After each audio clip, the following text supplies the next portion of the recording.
सदगुरु सुखराम जी महाराज ने धन्य हो अजर लोक ग्रंथ यहाँ प्रारंभ होने जा रहा है। प्रारंभ से लेकर अंत तक सभी साखियों का अर्थ यहाँ आपको समझाया जाएगा और ग्रंथ का क्या महत्व है ये प्रारंभ में आपको बताया जाएगा। साखी में कुछ कुछ शब्द का शब्दार्थ नहीं आता और शब्दार्थ भी आपको यहाँ पे बताया जाएगा। और ये वाणी जी ये नई बन रही है और वाणी जी का ये अर्थ भी यहाँ हो रहा है। जो अर्थ मेरी अल्प बुद्धि से गुरु कृपा से मुझे अवगत हुआ वो आपके सामने मैं रख रहा हूँ। अजर लोक ग्रंथ सदगुरु सुखराम जी महाराज का एक अनुपम ज्ञान का भंडार है। अजर यानी परमात्मा, अजर लोक यानी जहाँ परमात्मा रहते हैं वह लोक। एक ये दुनिया को हम जानते हैं, एक दुनिया अलौकिक दुनिया है जो ये तीन लोक से परे है, चौथे लोक में है। बाहर का परमात्मा भीतर का आत्मा है। भीतर के आत्मा में जब हमारी सुरती मिल जाती है तब वो अजर लोक हमें भीतर में ही दिखता है। मनुष्य शरीर में सारे ब्रह्मांड का रहस्य छुपा है। जो बाहर है वो भीतर है। बाहर कोई परमात्मा को खोजेगा तो मिलना असंभव है, वो विराट है। आकाश के परे करोड़ों शून्य के पार वो परमात्मा है। अब पृथ्वी की गुरुत्वाकर्षण शक्ति के परे कोई कैसे जा सकता है। सभी संतों ने परमात्मा को भीतर ही पाया है। बाहर मिले तके नहीं मानू, ज्ञान मुगत नहीं यारी, कह सुखराम तन में मिलिया शोभित कहो बिचारी। परमात्मा हमारे भीतर ही है। उसे देखने के लिए दिव्य दृष्टि चाहिए जो एक सद्गुरु ही दे सकते हैं। शरीर में आत्मा के रूप में है तथा सृष्टि में वह परमात्मा के रूप में है। जब जीव अविद्या और अज्ञान का आवरण हटाता है तब उसे अपने स्वरूप का बोध होता है। आत्मा अपने स्वरूप में स्थित हो जाती है। यही है अजरलोक। अपने स्वरूप को जानकर उसमें समा जाना, यही इस विषय का सार है। अजरलोक ग्रंथ में महाराज ने विभिन्न भक्ति मार्ग पर निर्णयात्मक ज्ञान दिया है, उनका भी निर्णय किया है। बाकी भक्ति मार्ग का अवलंबन करने से जीव को तीन लोक में मनोवंचित फल की प्राप्ति तो हो सकती है, लेकिन उसे अपने स्वरूप स्थिति का बोध कभी नहीं होगा। यानी उसका आवागमन नहीं मिटेगा, उसका मोक्ष नहीं होगा। जब तक जीव आत्मस्वरूप में नहीं मिल जाता तब तक उसे किसी भी प्रकार का प्राप्त सुख मिथ्या है। आइए महाराज के अमूल्य वचनों को पढ़े और तथा उनके भीतर छुपे रहस्य को उजागर करने का प्रयास करें। आशा है मेरे जैसे साधारण जीव के द्वारा महापुरुषों के अनूठे वचनों को समझाने का प्रयास आप स्वीकार करोगे, यह मुझे विश्वास है। मेरा ये प्रयास सूरज को जैसे दीपक दिखाने जैसा ही तो है। चौपाई अजर लोक से मैं चल आया, विपर के घर जामा पाया, विप्र की सब करू नहीं कोई, आबिद जान लके नर सोई। अजर लोक यानी परमात्मा का लोक, विप्र यानी ब्राह्मण, जामा कहते हैं शरीर को, और किसब कहते हैं कार्य को। अजर लोक से मैं चल आया और विपर के घर जामा पाया। महाराज फरमाते हैं कि मैं अजर लोक से आया हूँ और मेरे शरीर ने ब्राह्मण के घर में जन्म लिया। अब महाराज जी स्वयं अपना और अपने शरीर का भिन्न परिचय दे रहे हैं, क्योंकि दोनों भिन्न हैं। हम सभी आत्मा ही है और तथा शरीर आत्मा का आवरण है, ऊपर का माया का रूप है। वैसे तो प्रारंभ में सभी की आत्मा परमात्मा से ही आई है, लेकिन 3 लोक में भटकने के बाद अब ये कोई नहीं कह सकता कि परमात्मा से आए हैं। महाराज कह रहे हैं कि मैं अजर लोक से आया हूँ, इसका अर्थ उन्होंने परमात्मा का साक्षात्कार घट में ही किया। तभी कह रहे हैं कि मैं अब अजर लोक से आया हूँ, ब्राह्मण के घर में शरीर का जन्म हुआ तो मेरी आत्मा ब्राह्मण नहीं हुई, इसलिए मैंने ब्राह्मण के किसब यानी कर्म नहीं कहे। ब्राह्मण का किसब यही है, वेदों का पठन करना, वेदों का ज्ञान लोगों को बताना और दान पुण्य के महत्व को समझाना, लोगों से दान पुण्य लेना, ये सारे विप्र के किसब है, ब्राह्मण के किसब है। मंदिरों में मूर्ति पूजा करना। तो महाराज कहते कि मेरे शरीर का जन्म जरूर विप्र के यहाँ हुआ, मगर विप्र का किसब यानी ये होम, वेद, होम, हवन, मंत्रोच्चार, कर्मकांड आदि आप ये सब मैं नहीं करता हूँ। आप मुझे इस विधि से यानी मैं जिस देश में गया हूँ उस देश में आप भी पहुँच सकते हो, यानी मुझे लग सकते हो। महाराज कह रहे हैं विपर किसब करूँ नहीं कोई, और आबिद जान लखो नर मोई। किस विधि से महाराज को महाराज के देश को लगना है, सांस सांस में राम नाम का रटन करना, इस विधि से आप भी मेरे देश में आ सकते हो, अजर लोक में जा सकते हो। जीते जी मैं अजर लोक में पहुंचा हूँ, उस लोक को आप भी लग सकते हो। विपर की सब सबे छिटकाया, राम नाम हृदय लिवलाया। देश देश का हंसावे, न्यारी भाषा के बेण सुनावे। छिटकाया का अर्थ है छोड़ दिया, बेन यानी ज्ञान, बेन यानी वचन, बेन यानी भेद। महाराज फरमा रहे हैं विपर किसब सवे छिटकाया और राम नाम हृदय लाया। ब्राह्मण के सारे कर्तव्य को छोड़कर एक राम नाम को हृदय में धारण किया है और प्रेम से इस राम का सुमिरन करता हूँ। देश देश का हंसा आवे, न्यारी भाषा के बेण सुनावे। जैसे देश देश के हंस आकर अपने देश का ज्ञान देते हैं, उसी तरह मैं जिस देश से आया हूँ, मैंने जिस देश का अनुभव किया है, उस देश का ज्ञान देने आया हूँ। जैसे और लोग आते हैं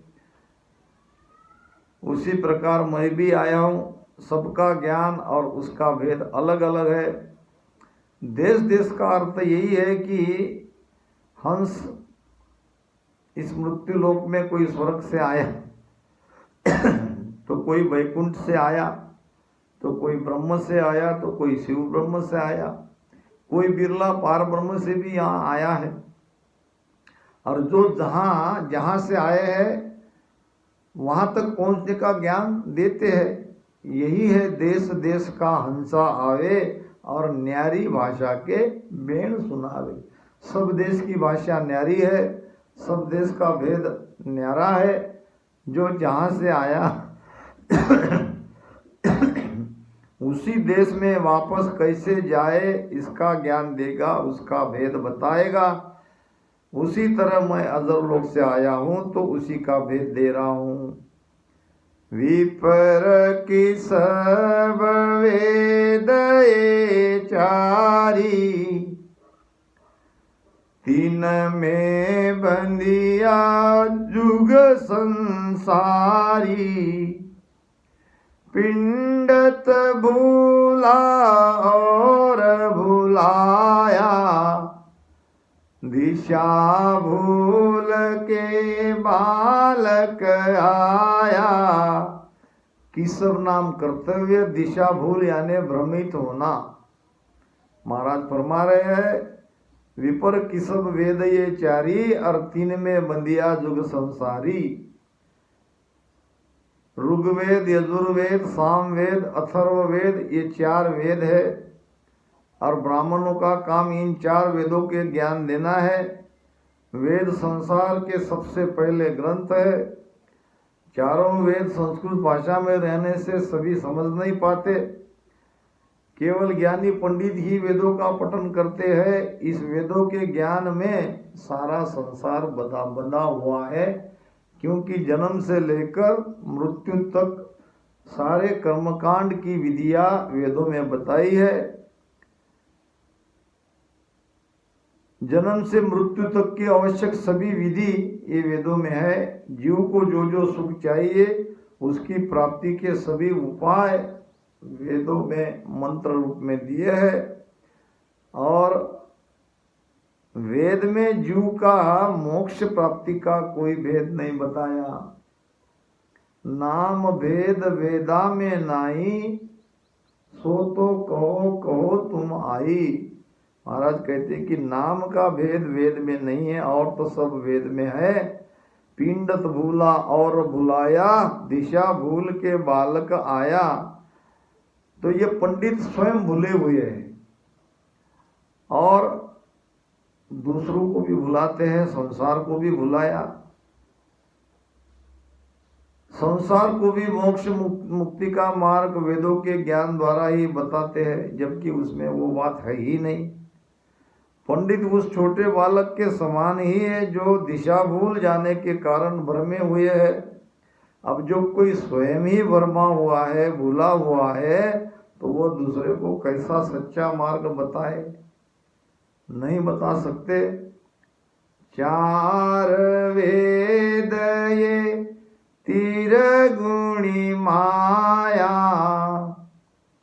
तीन में सबले जगत बंधाया। उपजे खपे पार नहीं पावे, संकट झूण जन्मे जन्मावे। त्रिगुणी माया यानी रज तमो सत्व, ये तीन गुण माया में विद्यमान है, इसलिए उसे त्रिगुणी माया कहा है। उपजे खपे यानी जन्मे मरे, जून यानी योनि शरीर। तो महाराज फरमाते हैं कि चार वेद ये त्रिगुणी माया और तीन में सबले जगत बंधाया।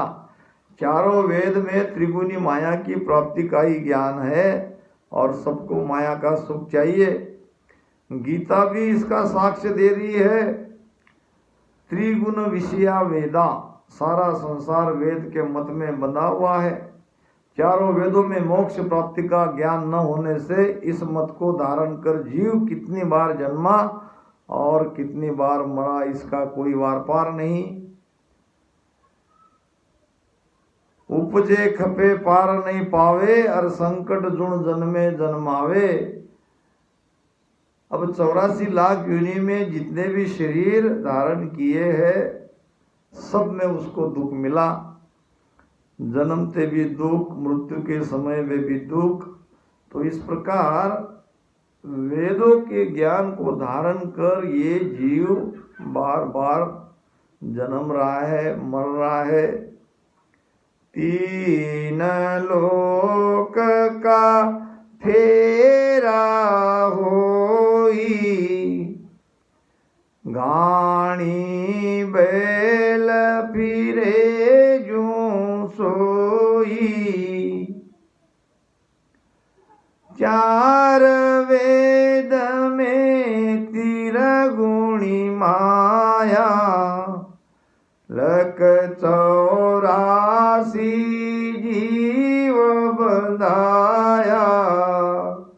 सभी सुनने वाले मेरे भाई बहनों को नम्र निवेदन है, आपको हर एक साखी का अर्थ समझाया जाएगा, समझाने का प्रयास किया जाएगा और पूरी वाणी जी लगभग आपके सामने धीरे धीरे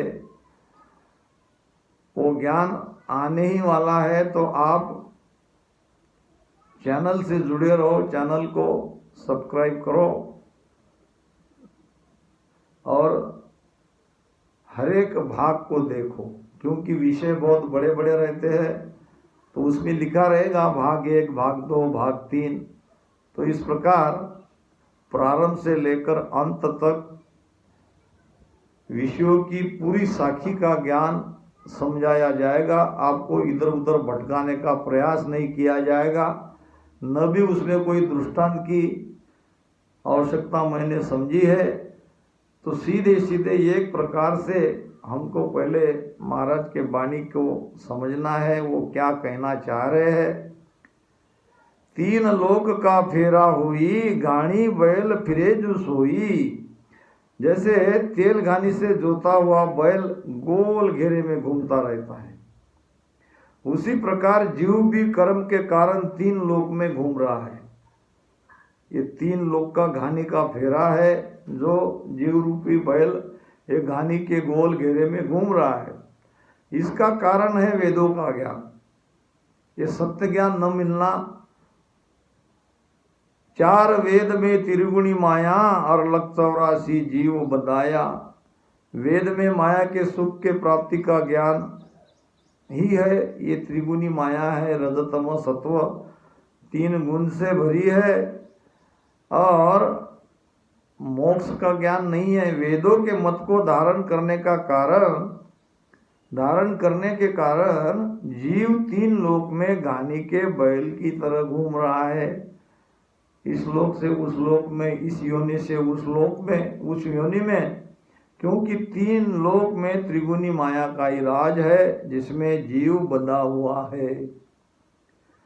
3 लोक घाणी जो फेरो, उदय अस्त जो होय निबेरो।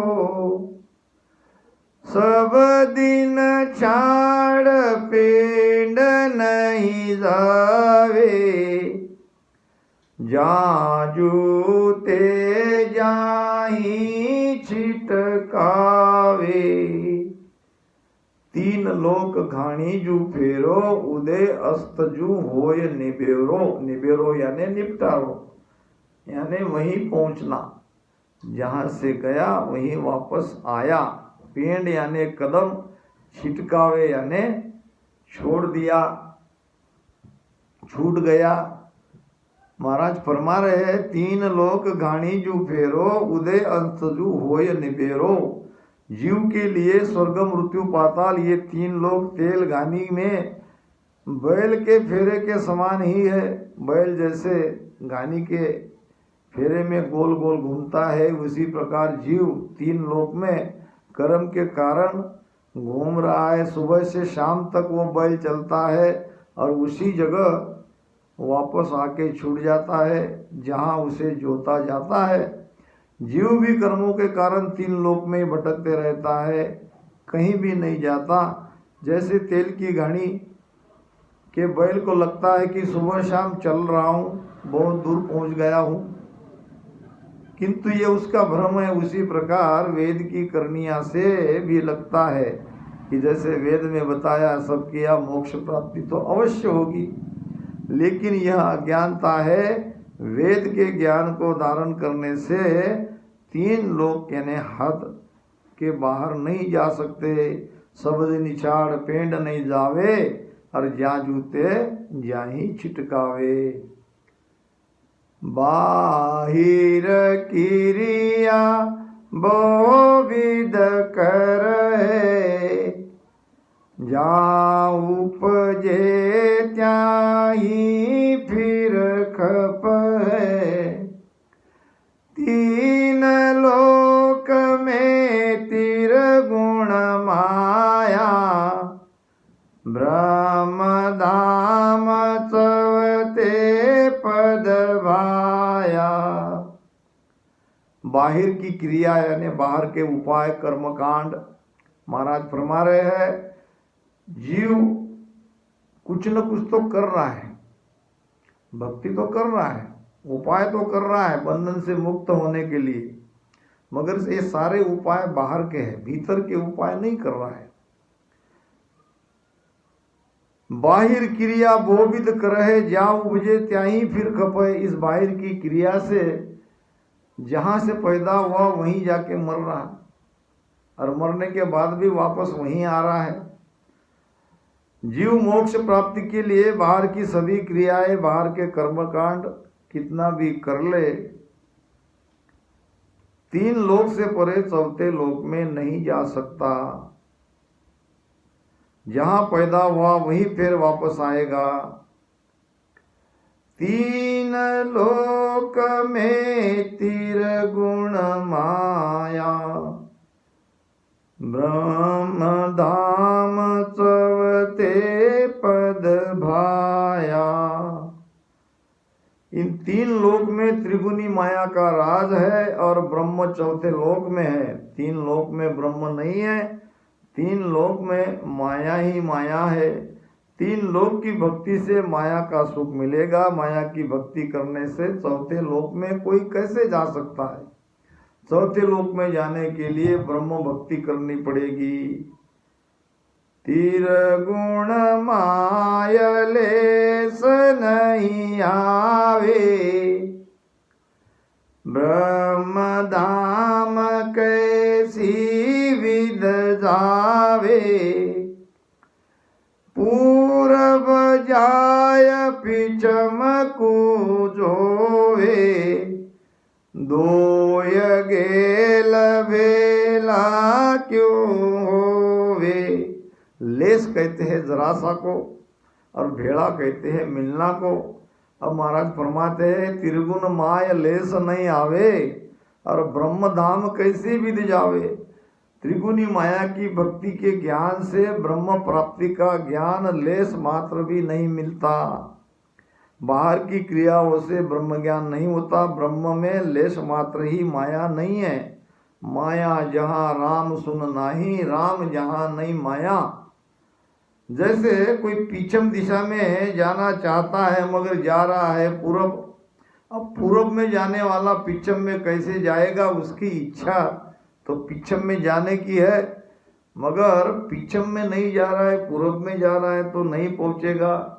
उसी प्रकार चौथे लोक में जाने की इच्छा है और उपाय कर रहा है त्रिगुणी माया के, 3 लोक के सुख की प्राप्ति के, तो इससे ब्रह्म लोक में कैसे जाएगा? पूरब जाए पिछम को जोवे और दोय गेल बेला क्यों होवे।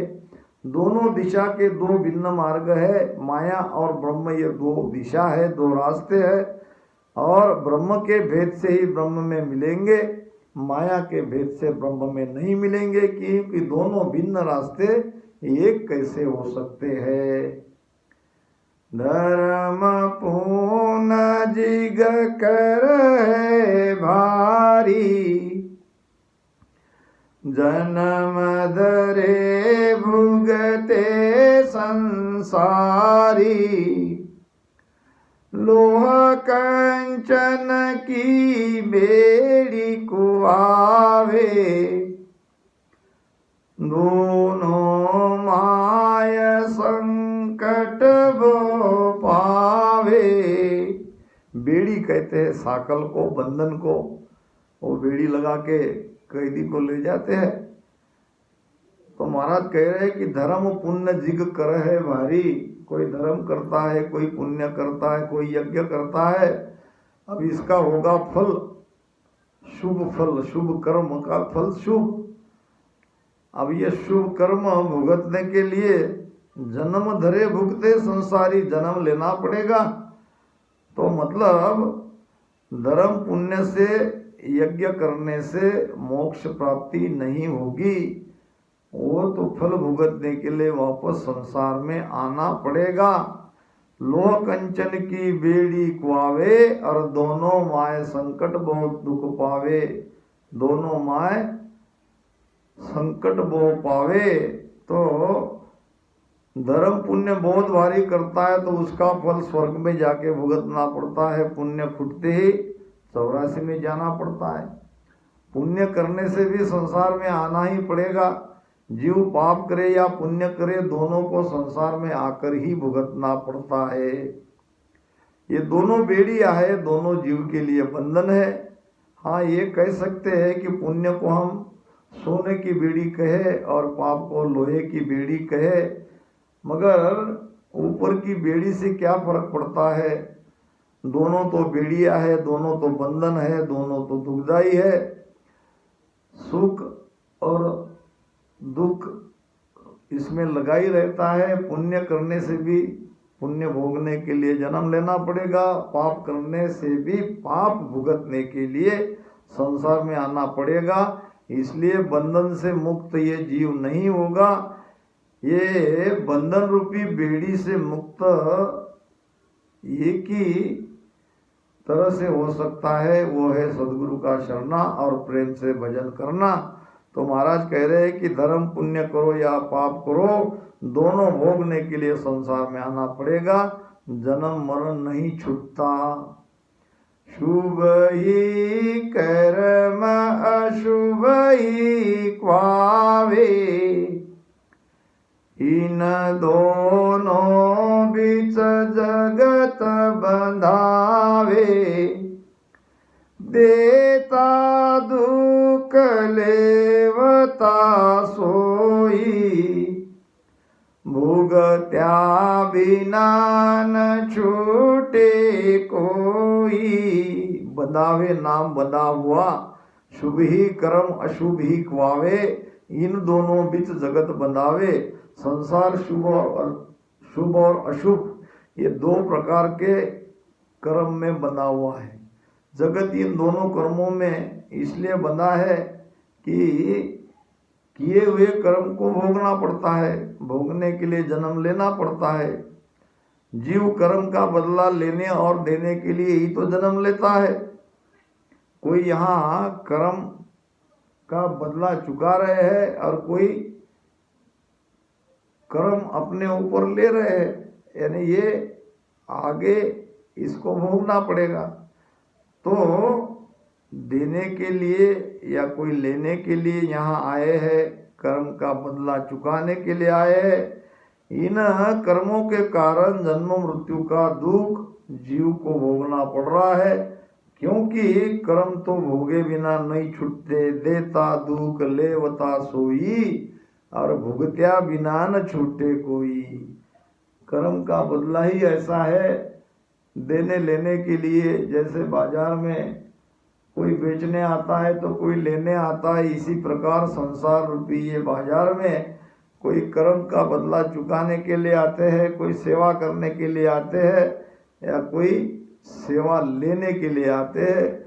दोनों प्रकार के लेने देने में यहाँ दुख तो लेना ही पड़ेगा, और किसी को दुख देते हैं तो वो भी तो कर्म के कारण ही है। तो ये भुगत्या बिना भोगे बिना नहीं छूटते। या तो भोगो या भजन करो, दो ही उपाय है कर्म काटने के। तीसरा कोई उपाय महाराज ने नहीं बताया है। तो इस प्रकार इस अजर लोक ग्रंथ की 10 साखी यहाँ पूरी हुई, और शेष आगे दूसरे भाग में समझाया जाएगा। राम राम सा। सदगुरु सुखराम जी महाराज ने धन्य हो राम।